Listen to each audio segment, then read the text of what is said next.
Hello everyone, नमस्कार। हमारे YouTube channel में आपका हार्दिक स्वागत है। दोस्तों, आज की वीडियो में हम जानेंगे साल 2024 में नरक चतुर्दशी या छोटी दिवाली कब है, 30 अक्टूबर को या 31 अक्टूबर को। ये कन्फ्यूज़न दूर करेंगे, जानेंगे चतुर्दशी तिथि कब से कब तक है, यमदीप जलाने का शुभ मुहूर्त, पूजा विधि, और साथ में जानेंगे इस दिन हनुमान जी का जन्मोत्सव भी मनाया जाता है, तो हनुमान जी की पूजा कैसे करें। दोस्तों, हर साल कार्तिक मास की कृष्ण पक्ष की चतुर्दशी तिथि को छोटी दिवाली मनाई जाती है। इसे नरक चतुर्दशी भी कहते हैं। नरक चतुर्दशी पर यम के नाम का दीपदान भी किया जाता है। हालांकि इस बार छोटी दिवाली को लेकर लोग कन्फ्यूज़न में हैं। कई लोग छोटी दिवाली 30 अक्टूबर को मना रहे हैं, तो कुछ इसे 31 अक्टूबर को भी मनाने की बात कर रहे हैं। दीपावली रोशनी का पर्व है जो कि पूरे 5 दिनों का होता है और इसकी शुरुआत धनतेरस से होती है और भाई दूज के दिन इस पर्व का समापन होता है। दिवाली से ठीक एक दिन पहले कार्तिक मास की कृष्ण पक्ष की चतुर्दशी तिथि यानी कि छोटी दिवाली मनाई जाती है। इसे कई नामों से जाना जाता है। इसे नरक चतुर्दशी भी कहते हैं, रूप चौदश भी कहते हैं। इस दिन प्रदोष काल में यमदेव के नाम का दीपक जलाने की परंपरा है।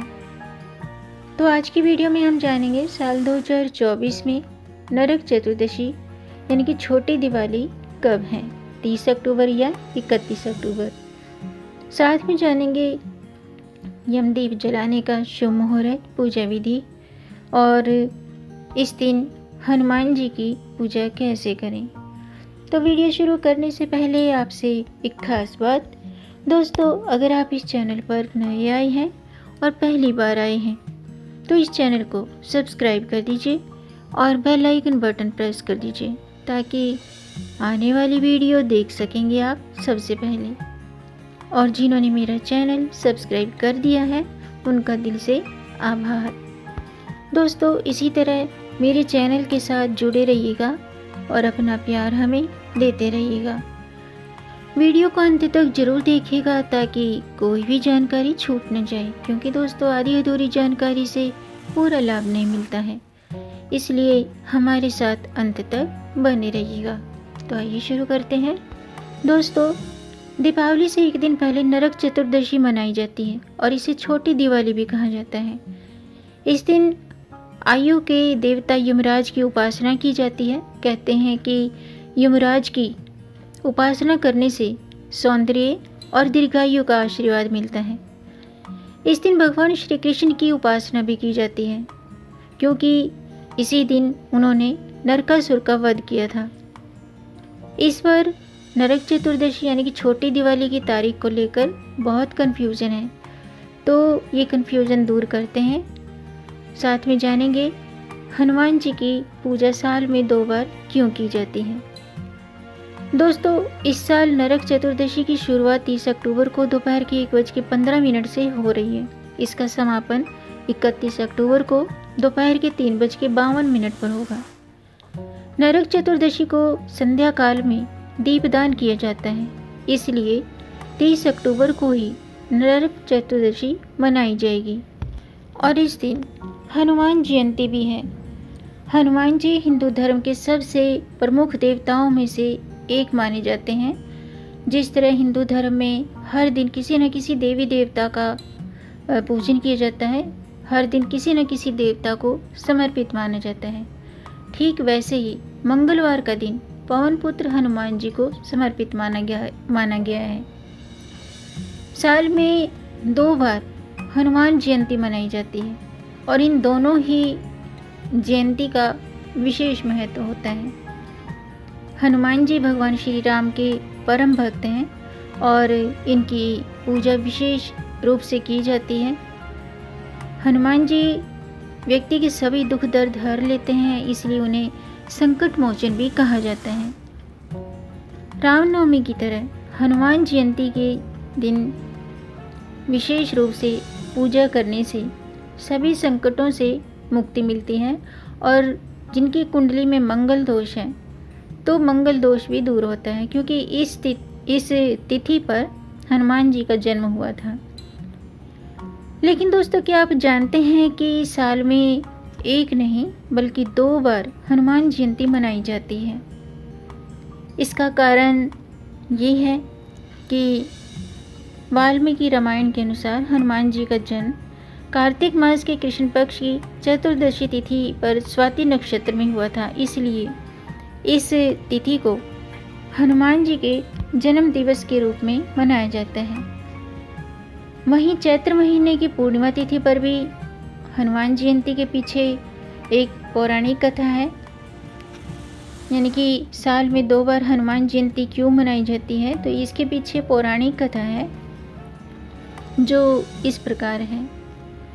पवन पुत्र हनुमान जी की एक जयंती उनके जन्मोत्सव के रूप में मनाई जाती है, तो दूसरी जयंती विजय अभिनंदन महोत्सव के रूप में मनाई जाती है। हनुमान जयंती चैत्र मास में भी मनाई जाती है।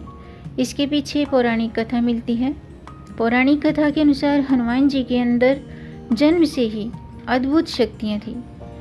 एक बार बचपन में जब हनुमान जी को भूख लगी थी तो वह सूरज को फल समझकर उसे खाने के लिए दौड़ने लगे।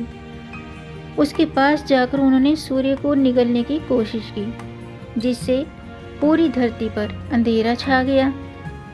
जब ये बात इंद्रदेव को पता चली तो उन्होंने हनुमान जी को सूरज खाने से रोकने के लिए अपने वज्र से प्रहार कर दिया, जिससे हनुमान जी मूर्छित हो गए। जब इस बात का पता उनके पिता पवन देव को चला तो वे बहुत क्रोधित हुए और उन्होंने पूरे ब्रह्मांड की वायु रोक दी, जिससे धरती पर हवा न होने की वजह से हाहाकार मच गया। इसके बाद ब्रह्मा जी ने पवन देव का क्रोध शांत करते हुए हनुमान जी को जीवन दान दिया। ऐसा माना जाता है कि चैत्र माह की पूर्णिमा तिथि पर हनुमान जी को नया जीवन दान मिला था, और यही वजह है कि हर साल चैत्र माह के शुक्ल पक्ष की पूर्णिमा तिथि को भी हनुमान जयंती मनाई जाती है।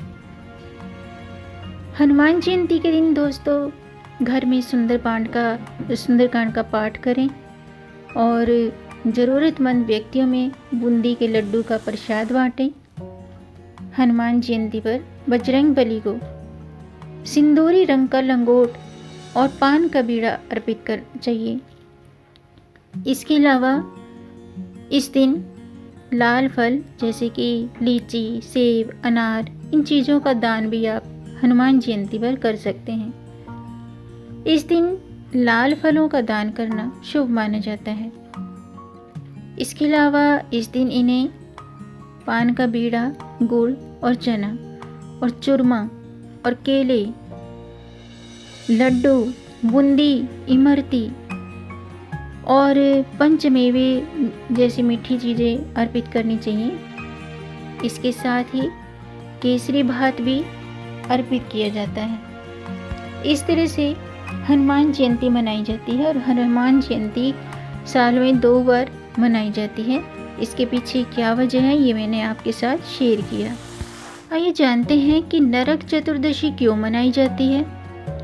दोस्तों, पौराणिक मान्यताओं के अनुसार इस दिन भगवान श्री कृष्ण ने नरकासुर का वध करके सृष्टि को उसके प्रकोप से बचाया था। श्री कृष्ण ने सत्यभामा की मदद से नरकासुर का वध करके देवताओं और संतों को उसके आतंक से मुक्ति दिलाई थी, और इसी खुशी में लोग अपने घरों में दिए जलाते हैं, और त्यौहार मनाने की परंपरा भी तभी से शुरू हुई। कहते हैं तभी से नरक चतुर्दशी और छोटी दिवाली का त्यौहार मनाया जाने लगा, और ऐसा भी माना जाता है कि सत्यभामा को नारायणी स्वरूप मानकर लोग उनकी पूजा करने लगे थे। इस दिन घर के मुख्य द्वार पर सरसों के तेल का बड़ा सा एक मुखी दीपक जलाएं। इस दिन हनुमान चालीसा का पाठ जरूर करें। नरक चतुर्दशी के दिन खाने में प्याज लहसुन से परहेज करना चाहिए और देर तक सोने से बचना चाहिए। और घर के दरवाजे पर आए हुए ज़रूरतमंद व्यक्ति को खाली हाथ न जाने दें। अपने सामर्थ्य के मुताबिक दान दक्षिणा जरूर दें। आइए जानते हैं साल 2024 में नरक चतुर्दशी का शुभ मुहूर्त क्या है। दोस्तों, साल 2024 में नरक चतुर्दशी, जिसे रूप चौदस और काली चौदस भी कहते हैं, तो ये नरक चतुर्दशी 30 अक्टूबर को मनाई जाएगी। इस दिन हनुमान जयंती भी है। 30 अक्टूबर को दोपहर के 1:16 पर चतुर्दशी तिथि शुरू होगी और 31 अक्टूबर को दोपहर के 3:53 पर चतुर्दशी तिथि समाप्त होगी। नरक चतुर्दशी को सूर्यास्त के बाद प्रदोष काल में यम का दीपक जलाया जाता है, इसलिए 30 अक्टूबर को नरक चतुर्दशी मनाई जाएगी। आइए जानते हैं नरक चतुर्दशी की पूजा विधि। दोस्तों, शास्त्रों के अनुसार यम का दीपक जलाने के लिए एक आटे का या मिट्टी का एक चौमुखी दीपक या कोई सामान्य दीपक भी ले सकते हैं।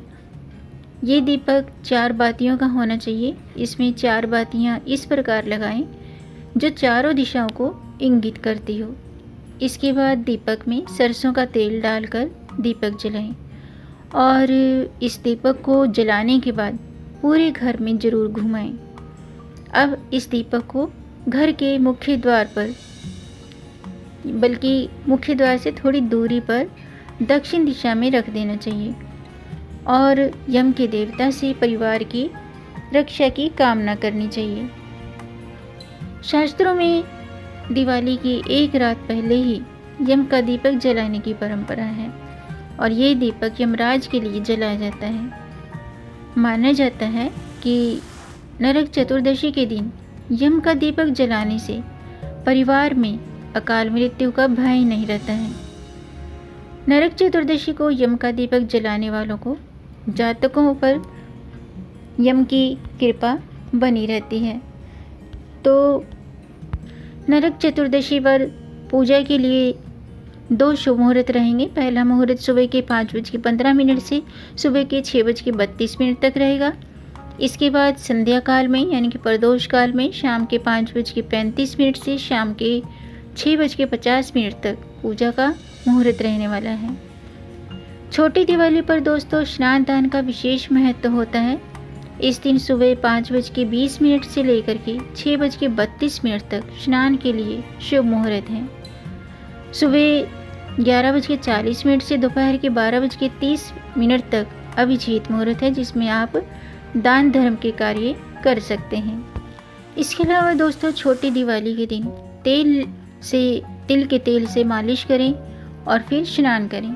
माना जाता है कि चतुर्दशी को तेल में लक्ष्मी जी और सभी जलों में माँ गंगा का निवास होता है, इसलिए तेल मालिश करने से जीवन में सकारात्मकता का संचार होने लगता है।